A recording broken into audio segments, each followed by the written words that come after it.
Hello guys, हमारे YouTube channel पर आपका स्वागत है। अगर आपको वीडियोस पसंद आ रही हैं तो प्लीज़ लाइक करें, कमेंट करें और शेयर करें। अगर आपने चैनल को अभी तक सब्सक्राइब नहीं किया है तो प्लीज़ चैनल को सब्सक्राइब करें। उस वक्त आयशा ने अपने पति को बिना किसी सजा के छोड़ दिया, लेकिन उसके अगले ही दिन जब सुबह वह उठी तो उसका पूरा परिवार वहां पहले से ही मौजूद था। उसके पति ने अपने किसी अय्याश दोस्त की मदद से आयशा को ही उसके भाइयों और समाज के सामने चरित्रहीन औरत साबित कर दिया। जब वह अपनी छोटी बेटी के कमरे में गई तो उसने देखा कि उसके पति ने उसे मार दिया था और इसका भी इल्जाम आयशा के सिर पर मर दिया था। अपने यार के साथ अय्याशियां करने के लिए उसने अपनी छोटी बेटी का मुंह हमेशा हमेशा के लिए बंद कर दिया। आयशा अच्छी तरह जानती थी कि अगर एक बार वह जेल चली गई तो उसका पति अपनी बड़ी बेटी के साथ भी वही करेगा जो छोटी के साथ किया। इसलिए वह पुलिस के आने से पहले ही किसी तरह रिहाना को लेकर वहां से भाग निकली। प्रीति के चुप हो जाने के बाद कुछ देर तक कमरे में यूं ही सन्नाटा छाया रहता है।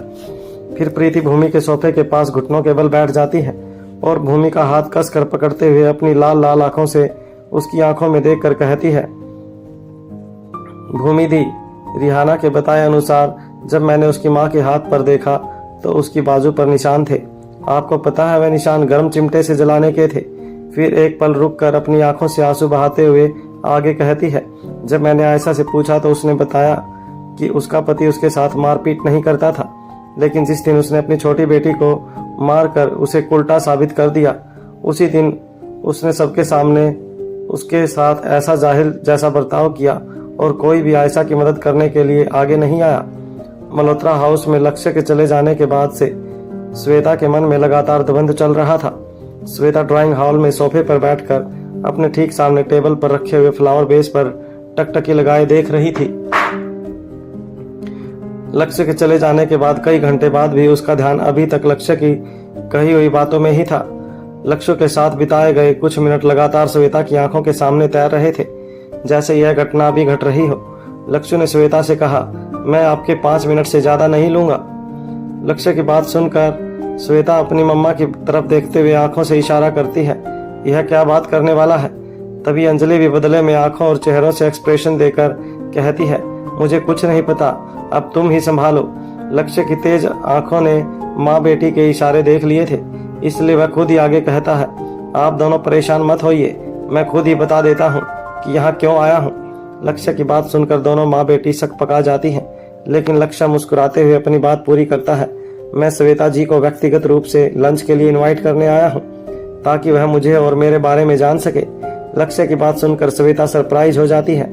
लक्ष्य अपनी बात को आगे बढ़ाते हुए अंजलि मल्होत्रा की ओर देखते हुए कहता है, अगर आपकी इजाजत हो तो कल दोपहर होटल प्लाज्मा में मैं श्वेता जी का इंतजार करूंगा। फिर श्वेता की तरफ देखते हुए कहता है, अगर मुझे भी किसी अनजान के साथ खाने पर जाने के लिए कहा जाएगा तो मेरे मन में भी एक बार यह ख्याल जरूर आएगा कि मुझे जाना चाहिए या नहीं। यदि सच कहूं तो मैं सिर्फ इसलिए आया हूं ताकि आज हमारी कम से कम इतनी जान पहचान हो जाए कि कल आपको आने से पहले ऐसा ना लगे कि किसी अनजान से मिलने जाना चाहिए या नहीं। उसके बाद खड़े होकर अंजलि से दोनों हाथ जोड़कर कहता है, नमस्ते आंटी जी, अब मैं चलता हूँ, आपसे मिलकर खुशी हुई। फिर श्वेता की ओर देखते हुए कहता है, मेरा आपसे निवेदन है कि उस बिजनेस डील को इस रिलेशन के साथ जोड़कर देखने की कोशिश मत कीजिएगा। फिर हल्की सी मुस्कान देते हुए आगे कहता है, वह प्रपोजल आपकी मेहनत की वजह से आपके पास है। आई होप कि आपको वह डील पसंद आई होगी। जिन प्रोडक्ट्स के लिए हम यह डील साइन करना चाहते हैं उन्हीं प्रोडक्ट्स की वजह से आने वाले समय में हमारी कंपनी को प्रॉफिट होगा। यह डील किसी भी तरह से आप पर मानसिक दबाव बनाने के लिए नहीं है। आप चाहे तो इसे साइन कर सकती हैं और आपको यह डील अच्छी ना लगे तो मना भी कर सकती हैं। बिल्कुल इसी तरह आप चाहें तो मेरा निमंत्रण स्वीकार कर सकती हैं और ना चाहो तो उसे इनकार भी कर सकती हैं। मुझे बिल्कुल भी बुरा नहीं लगेगा, लेकिन मैं आपका इंतजार करूंगा, उससे आप मुझे नहीं रोक सकती। सच यह है कि आप मुझे नहीं जानती, पर मैं आपको जानता हूँ। आपकी मेहनत और लगन दोनों का ही मैं मुरीद हो गया हूँ, जिनकी बदौलत आप अपनी फार्मेसी को इतनी ऊंचाइयों पर ले आई हैं। मेरी खुशनसीबी यह है कि मेरे घर वालों ने मेरे लिए आपको चुना है। अगर आप मेरी जीवन साथी बनेंगी तो यह मेरी जिंदगी की सबसे बड़ी खुशी होगी, लेकिन मेरे लिए गर्व की बात तब होगी जब आप भी मुझ में अपना परफेक्ट मैच देख सकें जो मैं आप में देख सकता हूँ। इतना कहकर लक्ष्य वहां से चला जाता है और श्वेता अपनी जगह पर बैठी ही रह जाती है। तभी अंजलि श्वेता के कंधे पर हाथ रखती है कि अंजलि का हाथ रखते ही श्वेता अपनी सोच से बाहर आ जाती है। अंजलि श्वेता से कहती है, मैं देख रही हूँ कि तुम अपने कॉन्शियस में नहीं हो। सिर्फ एक मुलाकात में ऐसी हालत है तो कहीं आगे हमें भी मत भूल जाना। श्वेता अंजलि की तरफ देखकर झूठा गुस्सा दिखाते हुए कहती है, मम्मा आप भी ना अब शुरू मत हो जाइए। फिर अपने चेहरे के भाव को ठीक करते हुए कहती है, मैं सोच रही हूँ कि सब कुछ ठीक ठाक दिखाई दे रहा है, लेकिन फिर भी कुछ तो ऐसा है जो दिखाई नहीं दे रहा और ठीक भी नहीं है। पर क्या? अंजलि गंभीर होते हुए कहती है, देखो बेटा, मैं चाहती हूँ कि तुम अपने लिए एक लड़का फाइनल कर लो, लेकिन मेरी तरफ से तुम पर कोई दबाव या जल्दबाजी नहीं है। दुर्घटना से देरी भली, तुम पर्याप्त समझदार हो। मुझे तुम पर पूरा भरोसा है, जो भी करोगी ठीक ही करोगी। जब तुम्हारे मन में शंका है तो हो सकता है कि उससे मिलने के बाद समाधान भी हो जाए। जो तुम्हें दिखाई नहीं दे रहा, तब क्या पता कि दिखाई देने के साथ साथ समझ भी आ जाए। श्वेता को अपनी माँ की बात एकदम उचित लगती है। श्वेता कहती है, आप ठीक कह रही हैं। फिर मन ही मन सोचती है, जब तक अनिका दी से बात नहीं हो जाती तब तक मैं कोई डिसीजन नहीं लूंगी, लेकिन लक्ष्य से मिलकर तो आ ही सकते हैं। इसी बहाने कुछ और जानकारी भी मिल जाएगी, और अगर यह भी नहीं हुआ तो आउटिंग की वजह से मूड तो फ्रेश हो ही जाएगा। यह सोचकर श्वेता के चेहरे पर मुस्कान आ जाती है। मारवा कंपनी रोहित मारवा बाहर जाने के लिए अपनी चेयर से खड़ा ही हुआ था कि इतने में चिराग मेहता अंदर आता है और रोहित को खड़े होते हुए देखकर पूछता है, सर क्या आप जल्दी में हैं? रोहित कहता है, नहीं, कहो क्या काम है? चिराग कहता है, सर आपने उस दिन जो सामान कलेक्ट करने के लिए कहा था वह तभी हो गया था, अब मुझे उसका आगे क्या करना है? रोहित मारवा चिराग मेहता की तरफ देखकर कहता है, तुमने उसे अभी तक अपने पास ही रखा हुआ है? फिर एक लंबी सांस छोड़ते हुए आगे कहता है, चिराग वह अनिका के मतलब का सामान है, तुम्हारे या मेरे किसी काम का वह सामान नहीं है। तुम उसे अभी अनिका के पास भिजवा दो। चिराग कहता है, जी सर, वह मैं खुद लेकर आऊंगा। रोहित जवाब देता है, जैसी तुम्हारी मर्जी, और ऐसा कहकर कैबिन से बाहर निकल जाता है। मारवा हाउस में अब तक शाम ढल चुकी थी। भूमि प्रीति को अकेले नहीं छोड़ना चाहती थी, इसलिए वह प्रीति से कहती है, मुझे भूख लगी है, क्या तुम मेरे साथ बैठकर खाना खाओगी? फिर अपने चेहरे पर उदासी के एक्सप्रेशन लाते हुए कहती है, यहाँ कमरे में मुझे कंपनी देने के लिए अभी कोई नहीं है, मैं अकेले अकेले बोर हो जाती हूँ। प्रीति हल्का सा मुस्कुराकर कहती है, भूमि दी आप बिल्कुल परेशान मत होइए, मैं अभी हमारे लिए खाना लगवाती हूँ। थोड़ी देर बाद जब भूमि और प्रीति साथ में बैठकर खाना खा रहे होते हैं, तभी भूमि प्रीति से पूछती है, एक बात बताओ कि तुमने उन औरतों का मुंह कैसे खुलवाया? प्रीति जवाब देती है, रिहाना ने पहले कुछ नहीं बताया, लेकिन बाद में उसने सब कुछ खुद ही बता दिया। लेकिन जब रिहाना की तबीयत अचानक से खराब हो गई, तब जाकर पता चला कि उनमें से एक रिहाना की माँ है। फिर रिहाना की माँ से पता चला कि उन बाकी औरतों में से एक उनकी लीडर की खास साथी थी। उसका मुंह खुलवाना मेरे बस की बात नहीं थी। जब मैंने अपने दोनों हाथ खड़े कर दिए, तब उसका मुंह खुद अनिका दी ने खुलवाया। यह सुनते ही भूमि के दिमाग में अचानक से एक बात आती है और वह कुछ सोचकर प्रीति से कहती है, अच्छा। फिर एक सेकंड का गैप लेकर आगे कहती है, यहाँ बहुत कुछ ऐसा है जो मुझे पता ही नहीं है। फिर आगे कहती है, खैर छोड़ो, आगे बताओ और फिर क्या जानकारी हासिल हुई उस लीडर की खास साथी से? प्रीति शांत चेहरे से कहती है, यही कि इन्हें किसी ड्रग से इंजेक्ट किया गया है और उसकी पावर डोज नहीं मिलने पर इन सभी की जान जाने वाली है। भूमि आगे पूछती है, और वह डोज हमें कहाँ से मिलेगी? प्रीति जवाब देती है, यह तो उसे भी नहीं मालूम। फिर कुछ रुक कर आगे कहती है, हाँ, उसके हिसाब से वह ड्रग किसी ब्लैक लिक्विड से तैयार होता है। फिर भूमि की तरफ देखते हुए कहती है, भूमि दी अब ब्लैक तो कुछ भी हो सकता है, अब ना जाने कैसे उनकी जान बचेगी। फिर मुस्कुराकर भूमि को छेड़ते हुए कहती है, इससे पहले कि इन्हें कुछ हो जाए आप अपनी इंटेरोगेशन कर लीजिए। भूमि प्रीति के सिर पर टपली देते हुए कहती है, बहुत बोलती हो, यह बताओ अनिका कहाँ है? जवाब में प्रीति ने पता नहीं वाले एक्सप्रेशन दे दिए। भूमि कहती है, रुको मैं उसे अभी बुलाती हूँ, मुझे उससे कुछ बहुत जरूरी बात करनी है।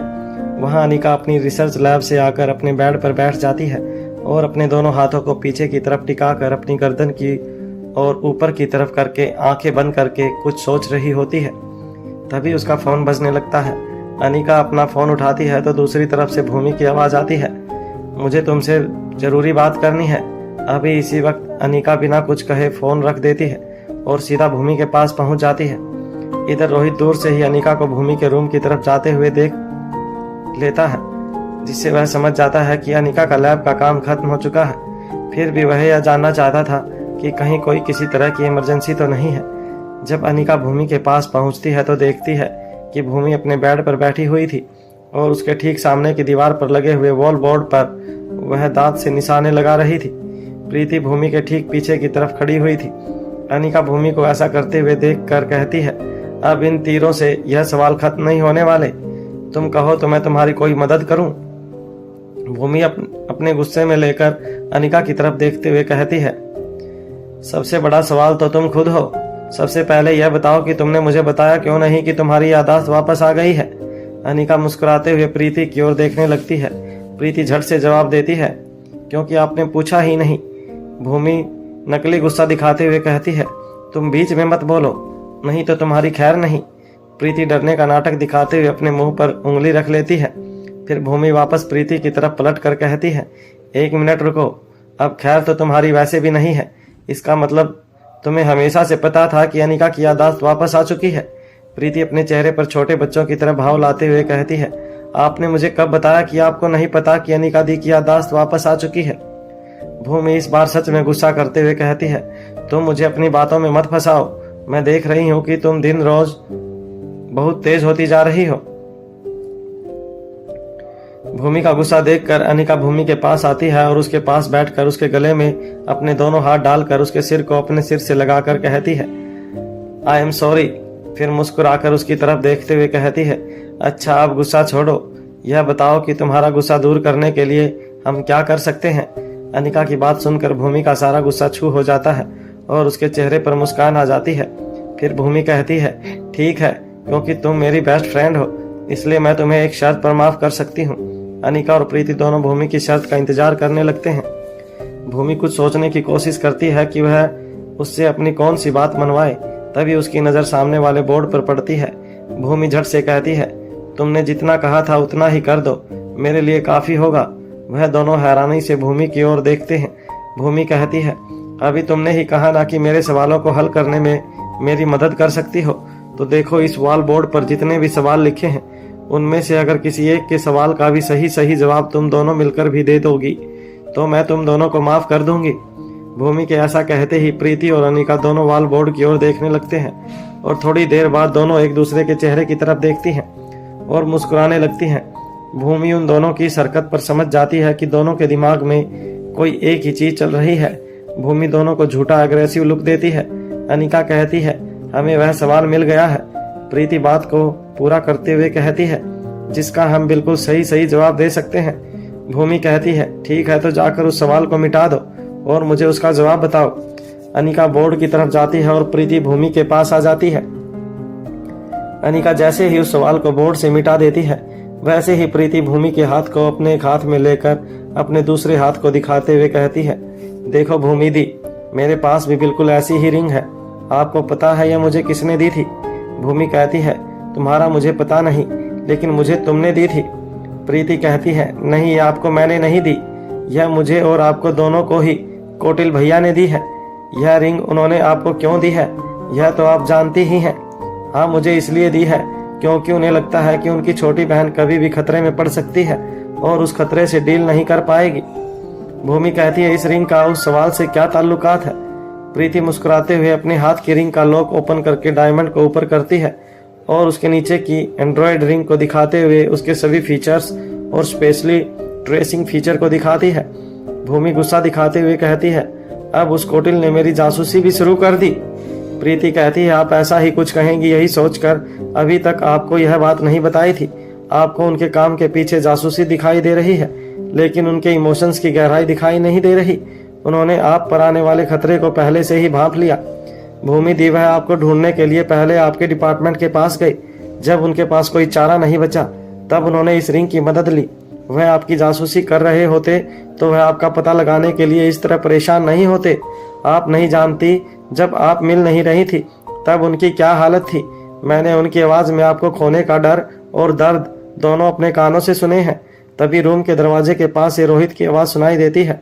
भूमि, इसे जासूसी नहीं परवाह कहते हैं। यहाँ सभी समझ चुके हैं, बस तुम्हारा ही समझना बाकी है। तभी अनिका कहती है, इस बात को तुम अच्छी तरह जानती भी हो और समझती भी हो, बस इसे स्वीकार नहीं करना चाहती। फिर भूमि को समझाते हुए कहती है, भूमि तुम मुझे अपनी बेस्ट फ्रेंड मानती हो, इसी नाते से मैं कह रही हूँ तुम्हें जितना वक्त लेना है ले लो, लेकिन हम सभी को यही लगता है कि हमारी भूमि के लिए सबसे अच्छा लड़का वही है। तुम्हारी जिंदगी के इतने बड़े डिसीजन में मैं तुम्हें कन्वेंस करना नहीं चाहती, क्योंकि तुम खुद बहुत समझदार हो और काबिल हो। तुम अपने डिसीजन खुद ले सकती हो, लेकिन मैं केवल इतना कहना चाहती हूँ कि थोड़ा ठंडे दिमाग में सोचो कि कहीं तुम्हारा गुस्सा अब तुम्हारी ईगो तो नहीं बन गया है।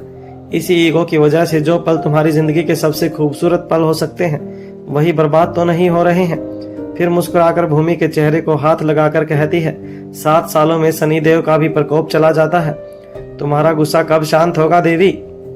फिर सभी की तरफ देखकर आगे कहती है, वैसे भी मुझे एक ऐसी बात पता चली है कि जिस दिन तुम्हें वह राज पता चलेगा तुम जरूर उसे माफ करके अपना लोगी। भूमि पूछती है, कौन सा राज? अनिका कहती है, कहा ना सीक्रेट है, वैसे भी आज नहीं तो कल तुम उस सच तक पहुंच ही जाओगी। आखिर हमारी भूमि स्पेशल डिपार्टमेंट की ऑफिसर है। आई एम श्योर यह सीक्रेट तुम्हारे लिए बड़ा सरप्राइज होने वाला है, और सरप्राइज के लिए थोड़ा इंतजार तो बनता है। तभी रोहित अनिका को छेड़ते हुए धीमी आवाज में कहता है, सिर्फ बड़ा सरप्राइज ही है ना, शॉकिंग सरप्राइज तो नहीं है। अनिका जवाब देती है, अगर सरप्राइज में थोड़ा बहुत शौक ना हो तो फिर वह सरप्राइज कैसा।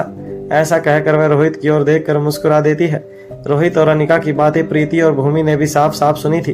वह दोनों भी एक दूसरे की तरफ देखने लगती हैं। प्रीति वहीं भूमि के पास बैठ जाती है, रोहित भी सोफे पर बैठ जाता है और फिर अनिका रोहित के पास वहीं सोफे पर बैठ जाती है।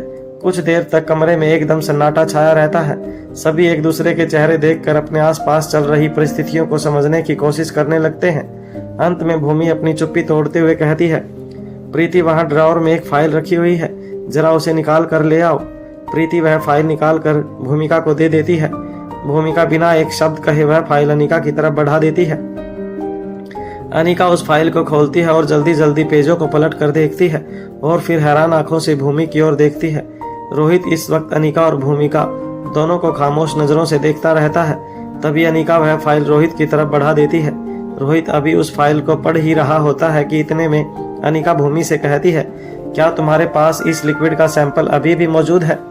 भूमि जवाब देती है, मुझे लगता है कि इस लिक्विड का एक्स्ट्रा सैंपल हमारे पास मौजूद नहीं है, क्योंकि अगर एक्स्ट्रा सैंपल होता तो डॉक्टर पुष्पराज त्रिपाठी जरूर इस पर कुछ और एक्सपेरिमेंट भी करते। ठीक इसी वक्त कौटिल्य कमरे के अंदर दाखिल होता है और भूमि के बोले हुए अंतिम वाक्य को सुन लेता है। वह सभी की तरफ देखते हुए कहता है, क्या मैं बाद में आऊं? अनिका कौटिल्य को देखते हुए कहती है, आओ बैठो, एकदम सही वक्त पर आए हो, कुछ खास इन्फॉर्मेशन है, मुझे लगता है तुम्हारे लिए भी जान लेना जरूरी है। कौटिल्य अनिका के पास रखे हुए दूसरे सोफे पर बैठ जाता है। इसके बाद अनिका रोहित की तरफ देखती है। रोहित अब तक पूरी फाइल देख चुका था। वह फाइल बंद करके कौटिल्य की तरफ बढ़ा देता है। फिर रोहित अनिका और भूमि की तरफ देखते हुए कहता है, तुम्हारी प्रॉब्लम का सॉल्यूशन मेरे पास है। वह दोनों झट से रोहित की ओर देखने लगती हैं। फिर दोनों एक साथ कहती हैं, मतलब? रोहित जवाब देता है, अभी थोड़ी देर बाद खुद ही देख लेना। तभी प्रीति अनिका से पूछती है, अनिका दी, क्या आप उस लिक्विड से पावर डोज तैयार करना चाहती हो? अनिका कहती है, नहीं, पावर डोज इसका सॉल्यूशन नहीं है, इससे हम खुद के लिए ही खतरा बढ़ाएंगे। हमें एंटीडोज तैयार करना होगा। हमें यह पता चल जाए कि इसे बनाया कैसे गया है, तब इसका एंटीडोज तैयार करना आसान हो जाएगा। इसके बाद अनिका एक छोटी सी स्लिप प्रीति की तरफ बढ़ाते हुए कहती है, फिलहाल तो मुझे यह दवाइयां ड्रिप के साथ दो और हर 2 घंटे के बाद उसके ब्लड का सैंपल कलेक्ट करो। जब तक एंटीडोज तैयार नहीं हो जाती तब तक उसे जिंदा रखने के लिए हमें कुछ ना कुछ करना होगा। तभी चिराग मेहता रूम का दरवाजा खोलता है और नॉक करते हुए कहता है, क्या मैं आ सकता हूँ? रोहित कहता है, आओ चिराग मेहता, तुम्हारा ही इंतजार हो रहा था। फिर चिराग मेहता को अनिका की तरफ हाथ करते हुए इशारा करता है। चिराग मेहता अनिका को एक बॉक्स देता है। जब अनिका उसे खोल कर देखती है तो मुस्कुराते हुए रोहित की ओर देखते हुए कहती है, यह तुम्हारे पास कहाँ से आया?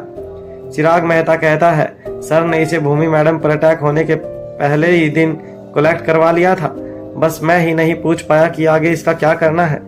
अनिका मुस्कुराहट के साथ पहले भूमि की ओर देखती है और कहती है, मेरा आधा काम डॉक्टर त्रिपाठी की रिपोर्ट ने कर दिया है। और फिर रोहित की तरफ देखकर प्यार से कहती है, और बचा हुआ काम अब पूरा हो जाएगा। तभी रोहित अपनी जगह से खड़ा होते हुए कहता है, ठीक है, अब हमें चलना चाहिए, भूमि को आराम की जरूरत होगी।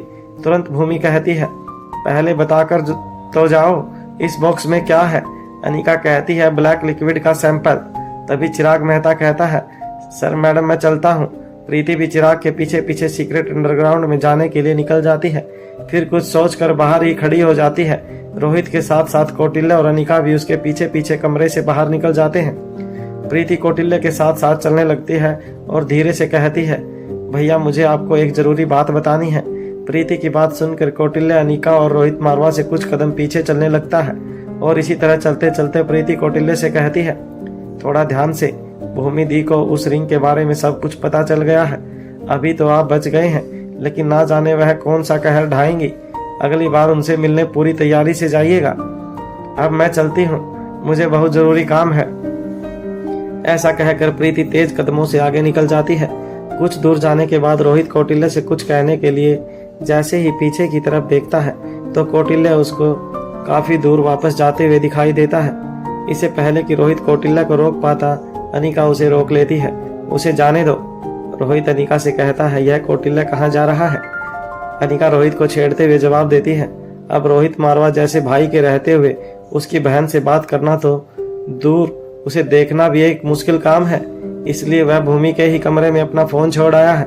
बस उसे ही लेने के बहाने भूमि को 2 पल के लिए देखने गया होगा। ऐसा कहकर वह रोहित का हाथ पकड़कर आगे की ओर चलने लगती है।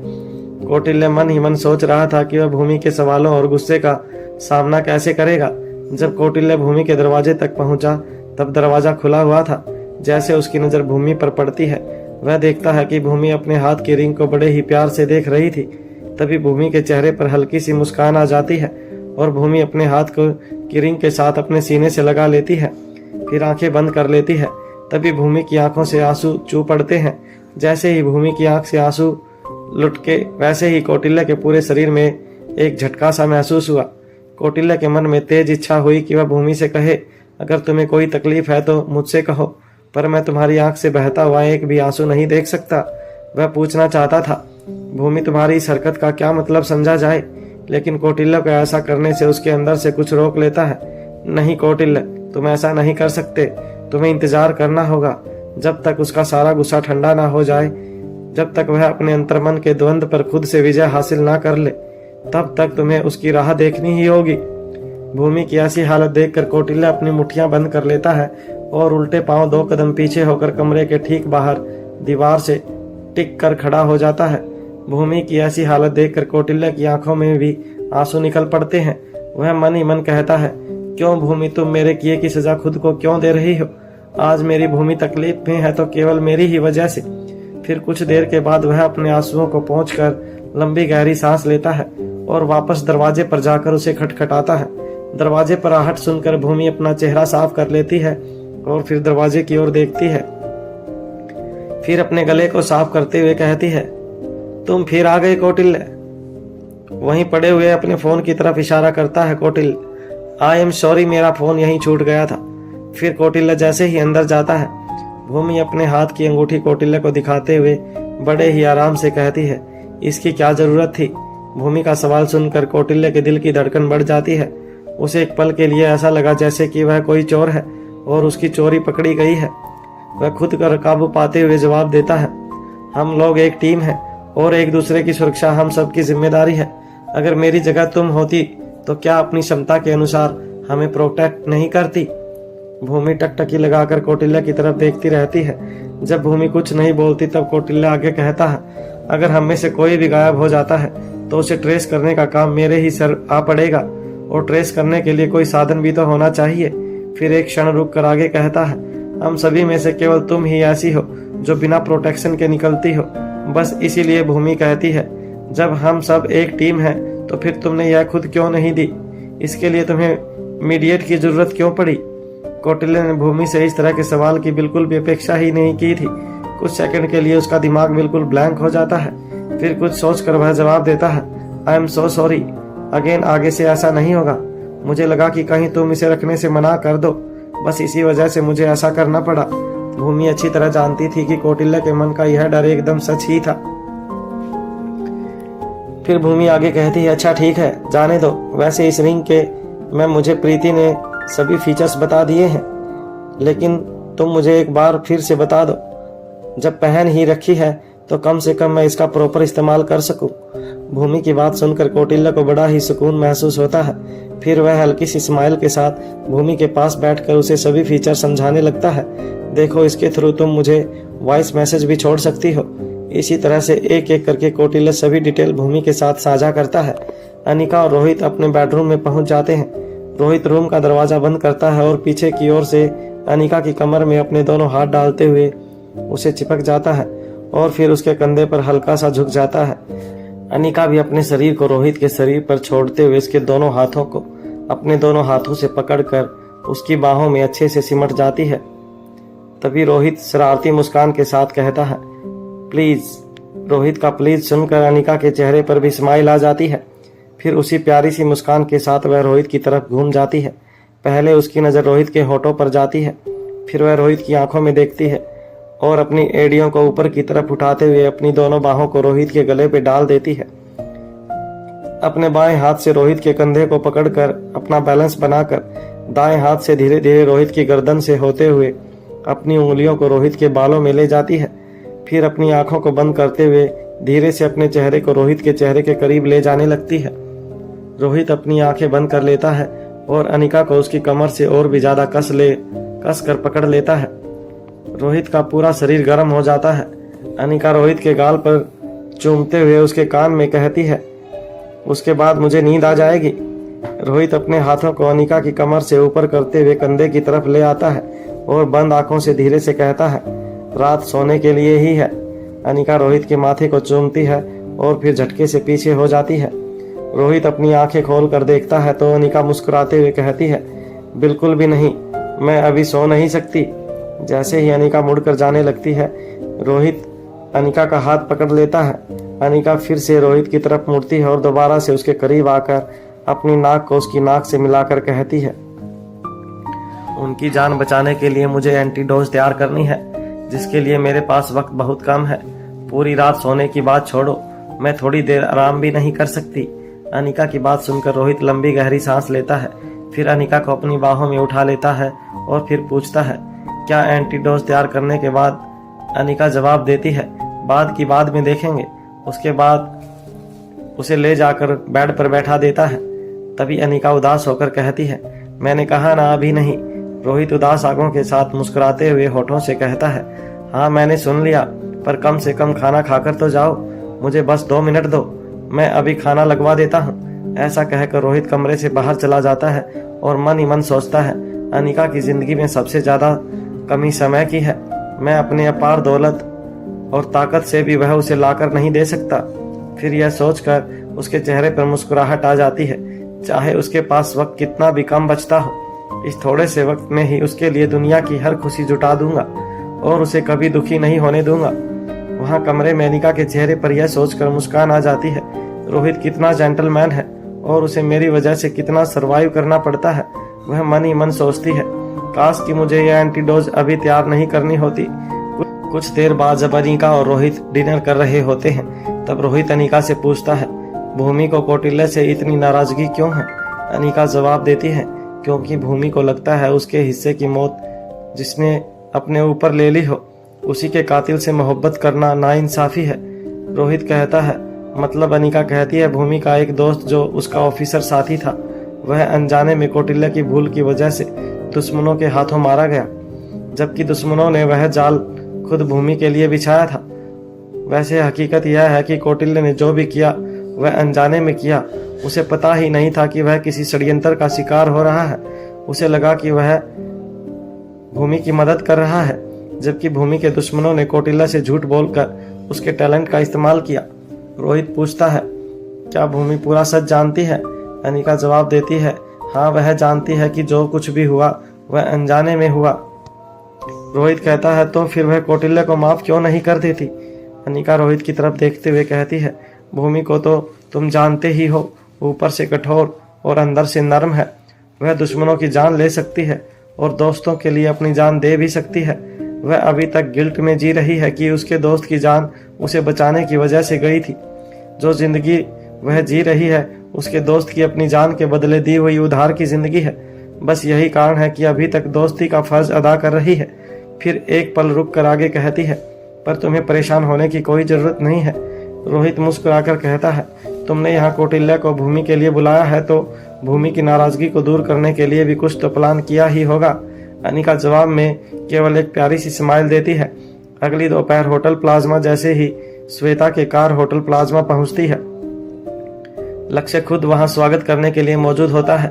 जैसे ही दरबान गाड़ी का दरवाजा खोलने के लिए आगे बढ़ता है, लक्ष्य उसे इशारे से रोक देता है और खुद जाकर गाड़ी का दरवाजा खोलता है। फिर अपना एक हाथ आगे करके कहता है, if you don't mind please. Shweta को थोड़ा अजीब लगता है, लेकिन वह लक्ष्य के हाथ में अपना हाथ देते हुए गाड़ी से बाहर आ जाती है। लक्ष्य की पर्सनैलिटी श्वेता को पहले ही मुलाकात में काफ़ी अच्छी लगी थी, लेकिन आज वह लक्ष्य को दूसरे ही रूप में देख रही थी। आज वह सूट बूट में था। उसकी पर्सनालिटी और भी ज़्यादा अट्रैक्टिव लग रही थी। लक्ष्य की पर्सनालिटी में वह अटूट मेल था जो अक्सर लड़कों में नहीं पाया जाता। उसकी आवाज़ और मुस्कान से जितनी सॉफ्टनेस झलकती थी, उसकी आंखें और बॉडी लैंग्वेज उतनी ही ज़्यादा कॉन्फिडेंट थी। अगर श्वेता को किसी और अवसर के लिए आना होता तो वह डेफिनेटली कुछ वेस्टर्न वियर करती, लेकिन आज श्वेता ने जानबूझकर हैवी दुपट्टा के साथ सिल्क की कुर्ती, चूड़ीदार पजामी और हाई हील पहनी थी। लाइट मेकअप के साथ बालों को खुला रखा था और माथे पर छोटी सी काली बिंदी लगाई थी। एक हाथ में घड़ी और दूसरे में ब्रेसलेट पहना था। उसके बाद लक्ष्य अपना हाथ आगे करके पहले आप का इशारा करता है, फिर वह श्वेता के साथ साथ चलने लगता है। कुछ कदम आगे जाकर श्वेता पूछती है, हमें किस तरफ जाना है? तो लक्ष्य फर्श की तरफ अपना हाथ करते हुए कहता है, जहां तक ये ले जाएंगे। श्वेता अपनी हड़बड़ी में यह देख ही नहीं पाती कि उसके पैर फर्श पर बिखरे हुए फूलों की पंखुड़ियों पर थे। लाल और सफेद फूलों के मेल से फर्श पर डेकोरेशन बनाई गई थी। श्वेता चुपचाप उन फूलों पर धीरे धीरे चलते हुए आगे बढ़ने लगती है। उसे कुछ इंच पीछे रहकर लक्ष्य साथ साथ चलने लगता है। जैसे ही वह ग्राउंड फ्लोर पर जाने के लिए कुछ सीढ़ियां नीचे उतरती है, अचानक से घोर अंधेरा हो जाता है। फिर एक कैंडल जलती हुई दिखाई देती है और उसके ठीक 10 सेकंड बाद कैंडल से लिखा हुआ वेलकम श्वेता जी दिखाई देता है। फिर धीरे धीरे करके वह नीचे उतरती है। वह जितने जितने कदम आगे बढ़ती है, हर कदम के साथ कैंडल जलने लगती है। कुछ पलों के लिए श्वेता के मन में ऐसा रोमांच पैदा होता है कि वह यह भूल जाती है कि वह कहाँ पर मौजूद है और किसके साथ है। 10 कदम चलने पर विजुअल इम्पैक्ट के साथ एक छोटा फाउंटेन चलना शुरू हो जाता है। उसकी आवाज़ ऐसा एहसास दिलाती है कि जैसे वह कहीं पहाड़ों के बीच हो और झरना बह रहा हो। अगले 10 कदम के बाद एक और विजुअल इम्पैक्ट के साथ फिश टैंक दिखाई देने लगता है, जिसमें रंग बिरंगी छोटी छोटी बहुत सारी फिशेस जिधर से उधर तैरती हुई दिखाई देती हैं। पहली निगाह में श्वेता को ऐसा लगा जैसे छोटी छोटी परियां इधर से उधर उड़ रही हो। अगले 10 कदम चलने के बाद उसे बुके प्रेजेंट किए जाते हैं। उसके 10 कदम आगे चलने पर लक्ष्य श्वेता के आगे आकर खड़ा हो जाता है और कहता है, माय ऑनर प्लीज कम। और जैसे ही वह एक तरफ होता है, कुछ और लाइट जल उठती हैं जिनका फोकस लक्ष्य और श्वेता थे। श्वेता को एहसास होता है कि वह बीचों बीच खड़ी थी। यह एक बड़ा स्पेशल हॉल था। इस पूरी जगह को लक्ष्य ने श्वेता के लिए बुक किया था। कांच की तरह ट्रांसपेरेंट मजबूत मटेरियल से बने फ्लोर के नीचे ओशियन के विजुअल इम्पैक्ट के द्वारा खूबसूरत व्यू की इमेज क्रिएट की गई थी। सी मोती समुद्र के चमकने वाले छोटे छोटे जीव और समुद्र में पाई जाने वाली पौधों की प्रजातियां, यह सब कुछ देखकर ऐसा लग रहा था जैसे जीवन दृश्य हो। और इसी के ठीक ऊपर बीचों बीच एक बड़ी डेकोरेट डाइनिंग टेबल थी। इस टेबल से कुछ दूर बैठने के लिए और भी खूबसूरत इंतजाम किए गए थे। लक्ष्य खुद आगे आकर बढ़कर श्वेता के बैठने के लिए चेयर पीछे करता है और कहता है, प्लीज सिट। श्वेता बैठ जाती है। लक्ष्य की तैयारी श्वेता को काफी इम्प्रेसिव लगी, लेकिन श्वेता का दिल जीतने के लिए इतना भर काफी नहीं था। हाँ, लेकिन जब श्वेता होटल प्लाज्मा पहुंची थी तब उसे जितना अजनबी फील हो रहा था, अब उतना महसूस नहीं हो रहा था। लक्ष्य सामने वाली चेयर पर बैठते हुए कहता है, आपको यहाँ आने में किसी तरह की कोई परेशानी तो नहीं हुई? श्वेता कहती है, नहीं। फिर अपनी निगाहें उठाकर उस जगह को देखते हुए कहती है, मैं यहाँ पहले भी कई बार आई हूँ, पर यहाँ इतनी खूबसूरत जगह भी है ये मुझे पता ही नहीं था। लक्ष्य पूछता है, क्या आपको यह पसंद आई? श्वेता ने जवाब दिया, बेहद। लक्ष्य कहता है, चलिए तो मेहनत वसूल हुई।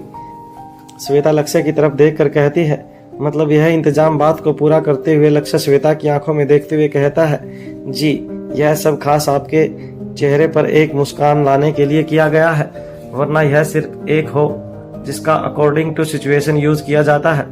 श्वेता अपनी नजरें झुका लेती है, फिर निगाहें उठाकर कहती है, थैंक यू। कुछ देर यूं ही खामोश रहती है, फिर श्वेता अपनी चुप्पी तोड़ते हुए कहती है, मैं आपके बारे में कुछ भी नहीं जानती। लक्ष्य मुस्कुराते हुए कहता है, मैं यहाँ आपके हर सवाल का जवाब देने के लिए ही हाजिर हूँ, आप जो कुछ भी जानना चाहती हैं पूछिए। श्वेता कहती है, शर्मा आंटी ने आपके बारे में थोड़ी बहुत जानकारी दी थी, लेकिन आप खुद बताएंगे तो मुझे अच्छा लगेगा। फिर एक पल रुक कर आगे पूछती है, आपके घर में और कौन कौन है?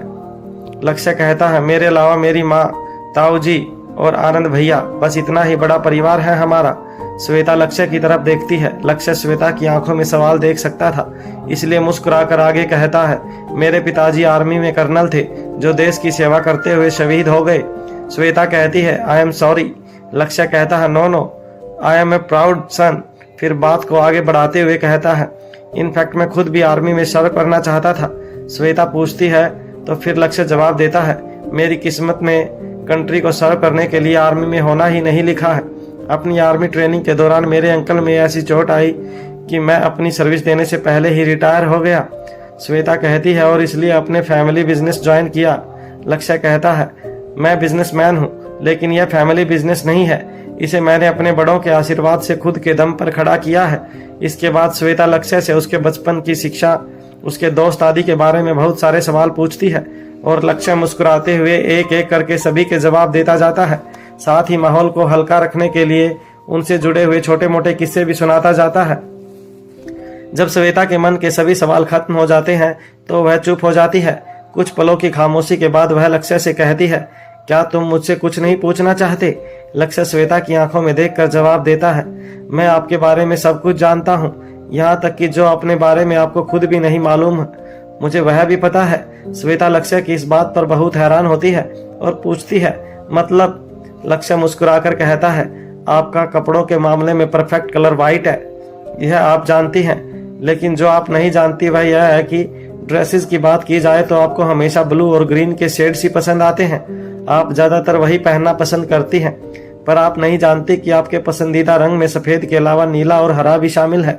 लक्ष्य के ऐसा कहने के बाद श्वेता अपने मन ही मन गणना करना शुरू कर देती है और वह पाती है कि लक्ष्य की बात एकदम सही थी।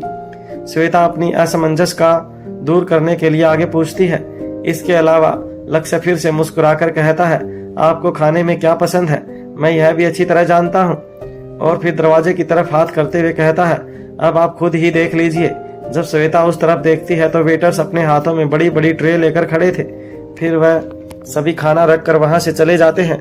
जब श्वेता ने खाने की तरफ देखा तो हर वह चीज वहां मौजूद थी जो श्वेता को खाने में पसंद थी।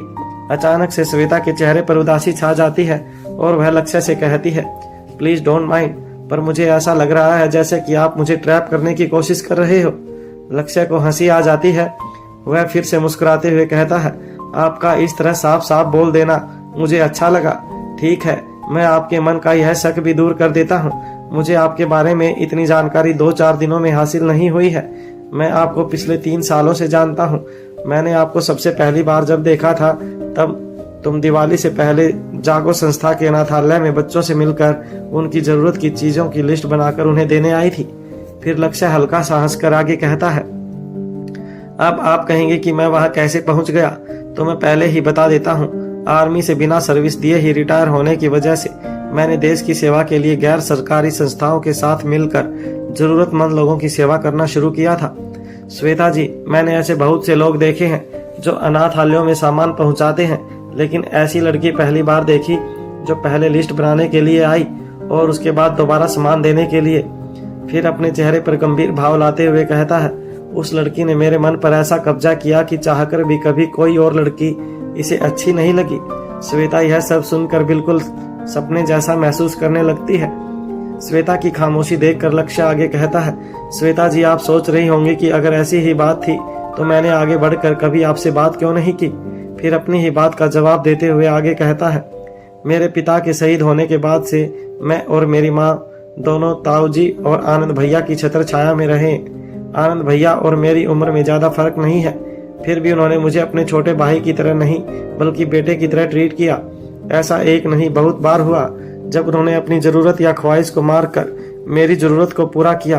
अब आप जानती ही हो कि वह एक राजनीतिक छवि है, इसलिए मुझे डर था कि अगर उन्होंने अपनी पसंद की किसी लड़की से मुझे शादी करने के लिए कहा तो मैं उन्हें मना नहीं कर पाऊंगा।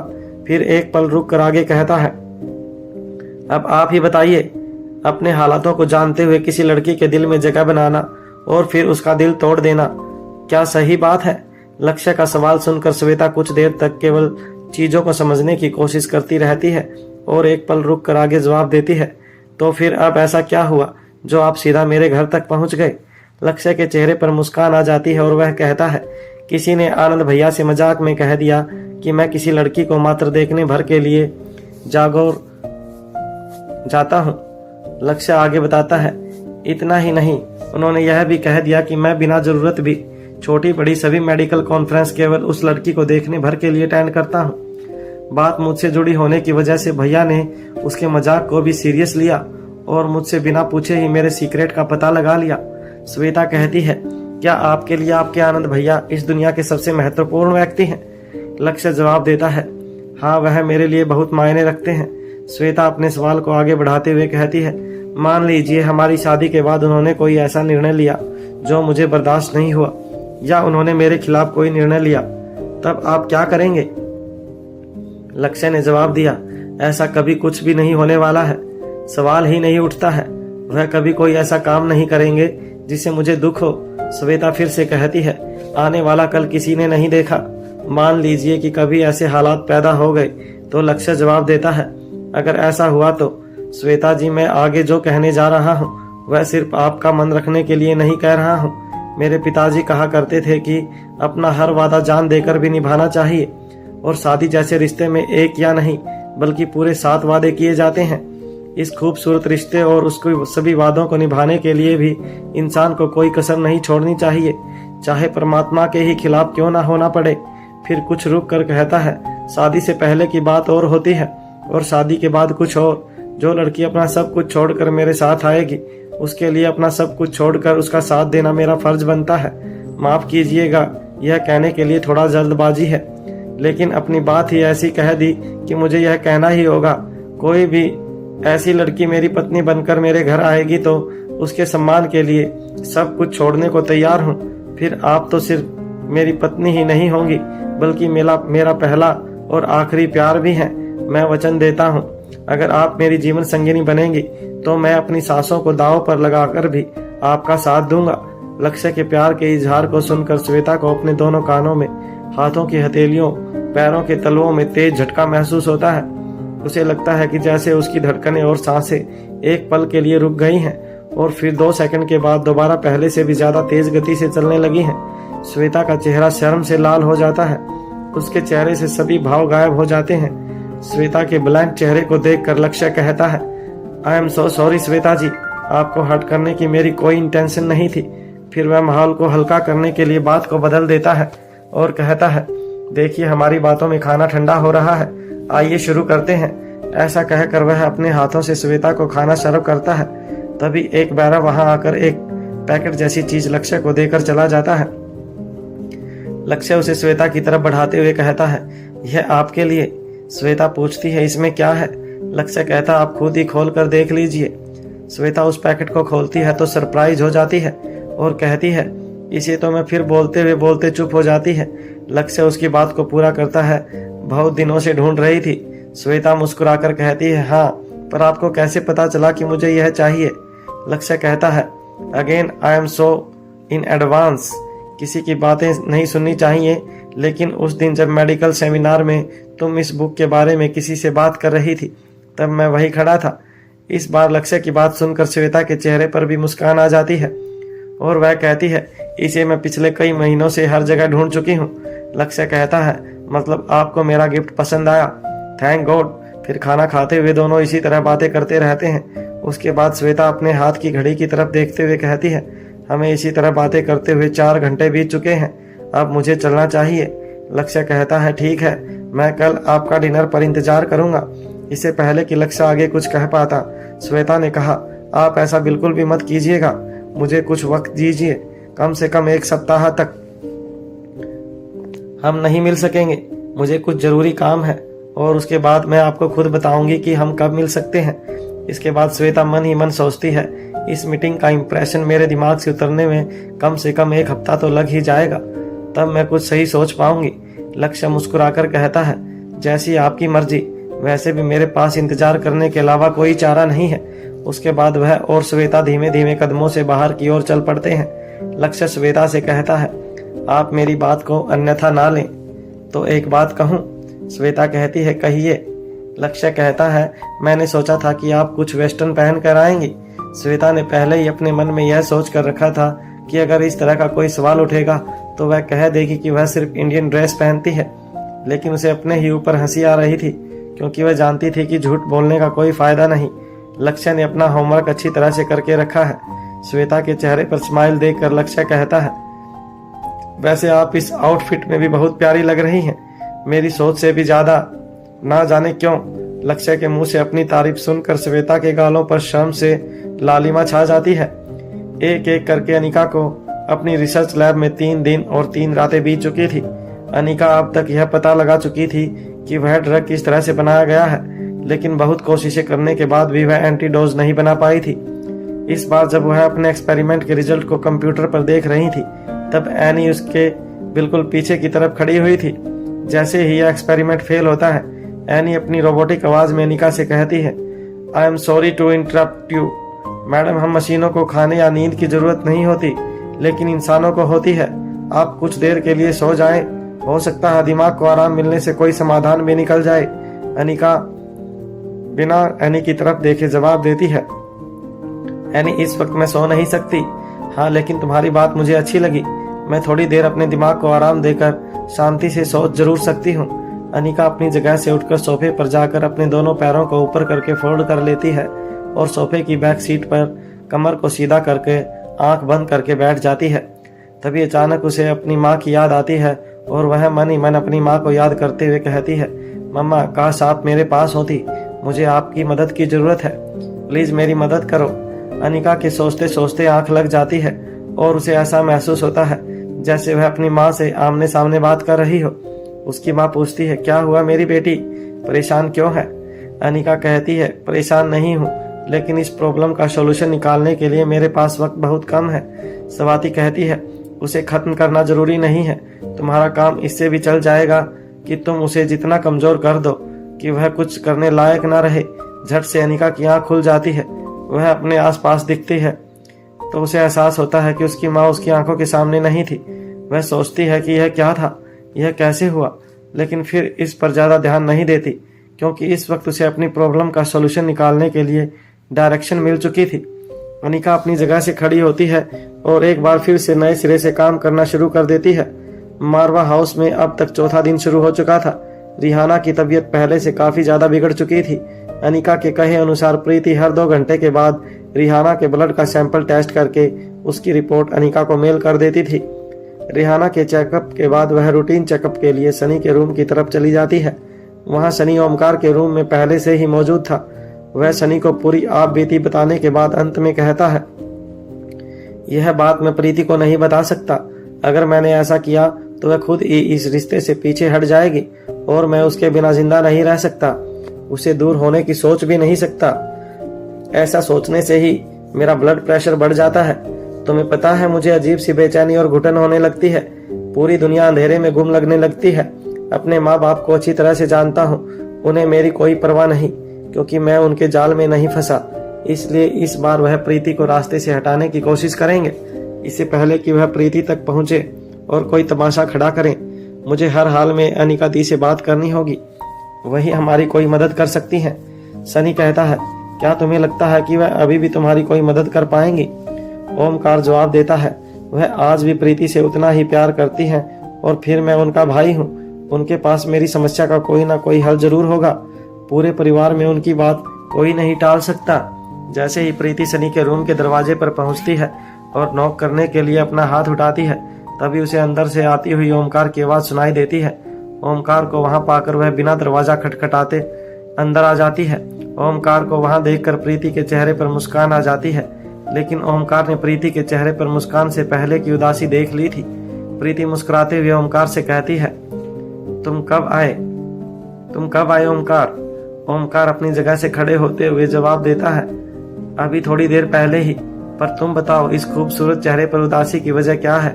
प्रीति कहती है, नहीं ऐसा कुछ नहीं है, शायद थोड़ी थकावट होगी। सनी कहता है, ओमकार अगर किसी को थकावट होगी तो क्या उसमें शायद शब्द लगेगा? सनी की बात सुनकर प्रीति स्माइल के साथ कहती है, तुम्हें ज्यादा बोलना मना है।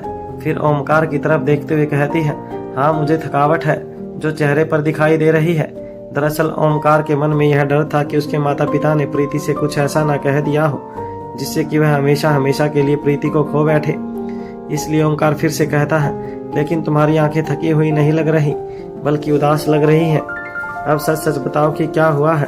उन दोनों की बातें सुनकर जब प्रीति को लगता है कि बात बढ़ाने का कोई लाभ नहीं, तो वह कहती है, बस मेरे एक पेशेंट की तबीयत ज़्यादा खराब होने की वजह से मेरा मूड खराब है, इसके अलावा और कुछ नहीं है। ओमकार कहता है, आर यू श्योर प्रीति? प्रीति अपनी गर्दन हाँ में हिला देती है।